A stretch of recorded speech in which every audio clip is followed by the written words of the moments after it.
Oh, hello and welcome back to my home and to yes, that is something that happened in the Bible. Now, a few weeks ago, we talked about how I named my bike Phineas because of his proficiency at stabbing people with a spear. Well, in Wales lately, we've actually gotten a lot of sun. And because of that, we've gotten our bikes out, got them into working order, and even have gone on a few bike rides. Now, my wife also named her bike after a character from the Bible, and that's the story I want to share with you today.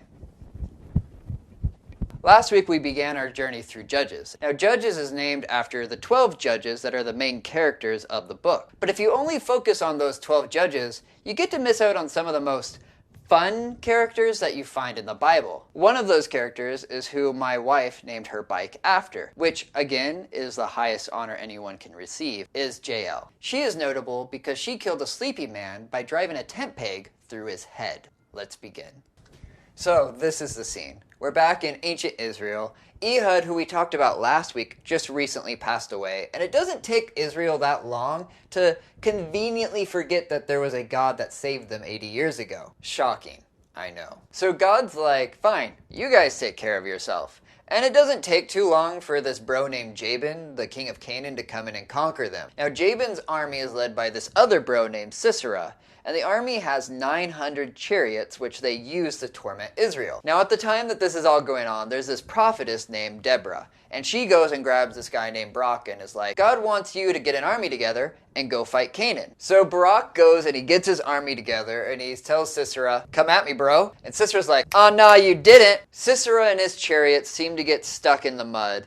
And Barak doesn't waste the opportunity. He comes down and he just starts crushing the army. So Sisera's like, not today. And he jumps out of the chariot and he just runs away. As he's running, he comes to the tents of this guy named Heber the Kenite. Now the Kenites were the descendants of Moses' father-in-law. And for the longest time, they actually had an alliance with Israel. But Heber, I guess, decided that he was too cool for that. And he moved away from his family and he made an alliance with Jabin, the king of Canaan. Jael, who is Heber's wife, sees Sisera running by and she gets him to come over and she tells him she'll hide him from the army that's chasing him. Jael brings him inside her tent and he asks for some water and she's like, some more milk perhaps?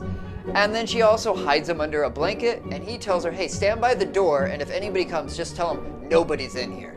So Sisera thinks he's safe and he falls asleep. But the one thing he doesn't know is that Jael doesn't agree with her husband about the whole supporting Jabin over Israel thing, thus bringing us to our key verse for this story. This is Judges 4:21. But Jael, the wife of Heber, took a tent peg and took a hammer in her hand. Then she went softly to him and drove the peg into his temple until it went down into the ground while he was lying fast asleep from weariness.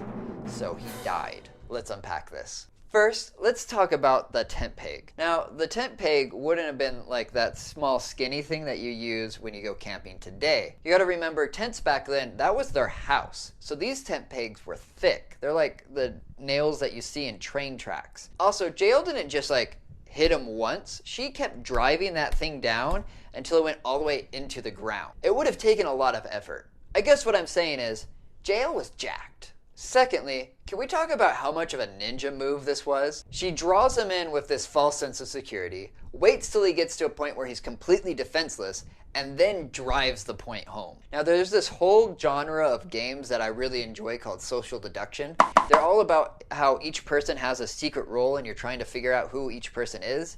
Often the people who do really well at these can convince other people that they're on their side, and then they stab them in the back at the very end. Jael would be really good at these games. Jael, after staking down her kill, goes and finds Barak, who's been chasing after Sisera, and is like, I have the bro you're looking for. Jael leads Barak back to her tent, and Barak finds Sisera there, still nailed down to the ground. With Sisera now dead, and with the 900 chariots defeated, it doesn't take long for Israel to totally defeat Jabin and overthrow him. So once again, the people of Israel are free, and the people of Israel get to enjoy their freedom for 40 years, until they mess it all up again.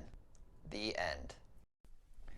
So, what is the point of this story? It does show that God can help you overcome no matter what the odds are. It does show that if God gives you the opportunity, you should take it. But most importantly, it shows you that just because the husband likes you, doesn't mean the wife does. Thanks for watching.